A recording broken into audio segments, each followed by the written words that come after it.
Now we're going to talk about Ereshkigal.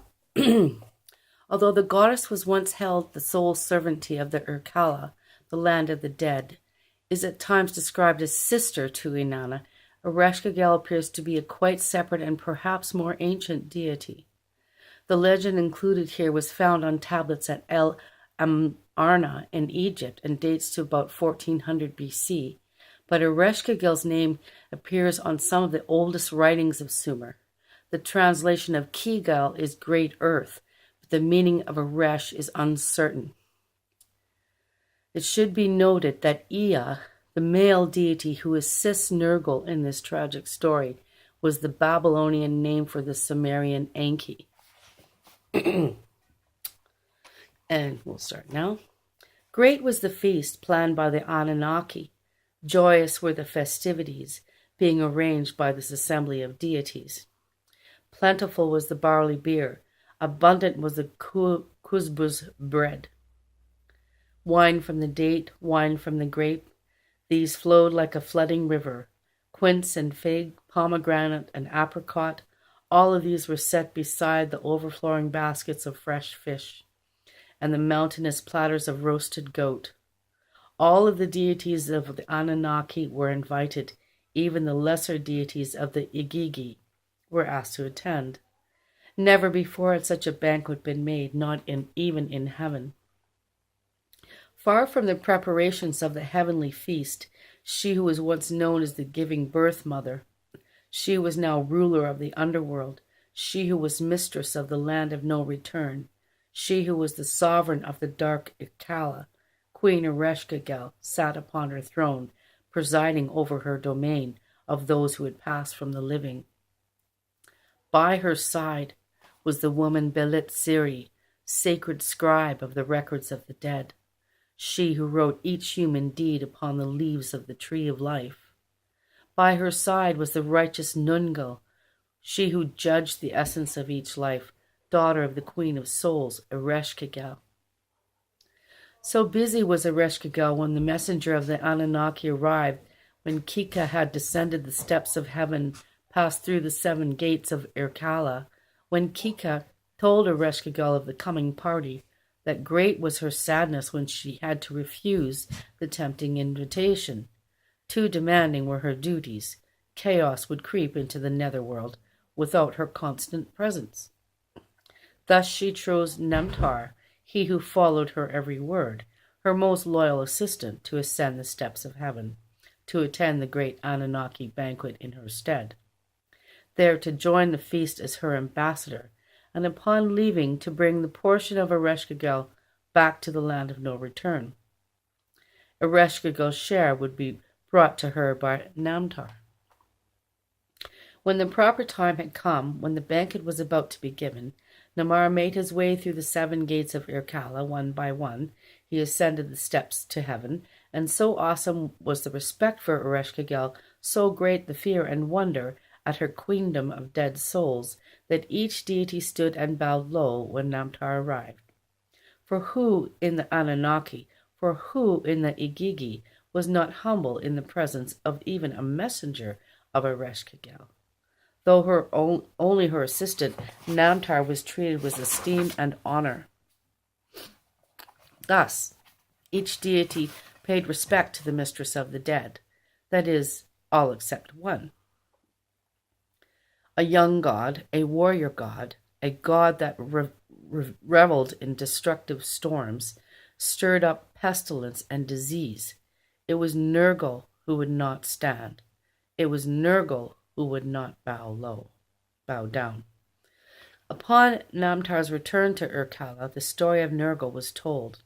He described the astonishment on the faces of the other deities at the feast, at the rudeness of the young god. Namar told how some had shouted "Ignoramus," how others had pressed Nergal to courtesy, but how none of these had prevailed. Nergal had remained seated while all the others stood and bowed to the ambassador of Queen Ereshkigal. Can he be so young or so foolish that he is ignorant of the powers of the mistress of Irkala? He shall see the land of the dead for himself. He shall know that I alone rule this mighty queendom. Namtar, bring him to me, so that he may extend his apologies. A second time, Namtar ascended the steps of heaven. A second time he entered the realm of the Anunnaki. There he announced the words of his mistress, that Nergal might descend to dark Ikala to offer his apologies to Ereshkigal. Not a deity defended the young god's rudeness, for all were in great awe of the sovereign of the dead. But Ea took Nergal aside and gave him warning. He who thought to undermine the powers of Ereshkigal gave advice to the god of war and destruction. Refuse any bread that might be offered. Refuse any meat that might be given. Refuse any drink that might be served. Refuse any seat that might be set for you. Refuse any bathing water poured. And most important, refuse to be taken to the couch of the goddess, should she desire your body. Ea warned that if he accepted any of these, Nergal might be forced to stay in Irkala. Thus Nergal descended to the land of the dead. Nergal followed Namtar to the land of no return. Down the long staircase of heaven did he follow him. Through the 7 gates of the netherworld did Namtar lead the god of war and disease until they stood before the mighty Ereshkigal, stood before the throne of the mistress of the dead. All warnings flew from Nergal's mind, so powerful and magnificent was her being, mother of mothers. Was there a woman in heaven or on earth who could compare with Ereshkigal? Was there any whose strength was as mighty, any who possessed greater wisdom of existence, any as filled with the eons of experience, any who through knowing death so well better understood the essence of life? Overwhelmed by her presence, Nergal fell to his knees and kissed the ground before her, and as docile as a young lamb, he soon followed her to her couch of pleasures. So long alone had she been through all eternity, so busy with her work that she had been kept that the mistress of the netherworld kept Nergal on her couch of pleasures for 6 full days. But on the 7th, Nergal asked permission to return to heaven, requested that he might go home to assure the others of his well-being, promising that he would soon return.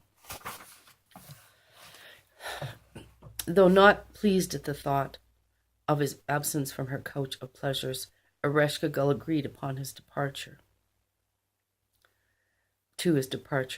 Once returned to heaven, once appearing at the abode of the Anunnaki, Nergal was again taken aside by Ea, who had warned Nergal before now spoke again, saying that though Ereshkigal might be difficult to resist, should Nergal become her lover, would he not fear for his other pleasures, his desire to make great and bloody wars, his delight in dealing out disease and pestilence, his satisfaction in stirring up turbulence and storm? Surely, if he returned to this powerful goddess and become the lover of the mistress of the dead, she would keep him on her couch of pleasures, and there he would be forced to spend his life, foregoing all his former pleasures. Nergal then thought anxious thoughts. Nergal feared the truth of what Ea had said, but just as he was thinking upon breaking of his word to Ereshkigal, Namtar arrived in heaven. The messenger of Ereshkigal ascended heaven's steps yet a 3rd time, and soon conveyed the words of his mistress that Nergal was now hers, that Nergal must be returned to the land of the dead, that Nergal must be sent back to the ruler of Irkala. But Ea thought to defeat the mighty queen, took sides with Nergal against Ereshkigal by arming him with 14 warrior demons, by instructing him to make a sword of the Meshu, Hashuru, and Supalu trees, by supplying him with false tokens for the 7 gates of Irkala, so that Nergal would not be naked and unarmed when he arrived before her throne, as were the others who entered the land of the dead. The god of the Anunnaki, Ea, encouraged Nergal to defy the powers of the queen of Irkala. Nergal followed Namtar down the steps of heaven, as if accepting the word of Ereshkigal, as if concerned about her loneliness. But at each gate of the 7, he passed out the false tokens of Ea, at each gate of the 7, 2 of the warrior demons he planted, so that when Nergal entered into her presence, he was in a mind for war. He stood before the mighty one, stood before the queen of the netherworld. But once again he felt her magnificence. Once again he desired to lie with her upon her couch of pleasures, and in the confusion of his desires, he wondered if he could have both, Queen Ereshkigal, and the freedom to do all he wished. Surely not as long as Irkalla was hers to rule. Surely not as long as she held power. Surely not as long as she truly did not need him, but only desired to have him for the pleasures of her couch. The mind of the god of bloody war, the mind of the god of disease and pestilence, the mind of the god of destructive turbulence and storm soon thought of a plan that was most comfortable to his mixed desires. He thought of marriage, and roughly grasping the hair of Ereshkigal's head, he pulled her from the throne and threw her hard on the ground, threatening to cut off her head unless she agreed to be his wife. He demanded that he should sit upon the throne, that she should sit beside him. He demanded that in his hands she must place the tablets of destiny, that which had been hers alone. He demanded that he be master of the land of Irkalla, that she be his dutiful consort. Lying upon the cold stone floor, seeing the warrior demons fending off all aid, seeing the sword of Meshu, Hashuru, and Sapulu close upon her throat, Ereshkigal realized the alternative would be her violent death. And thus she agreed to the proposal.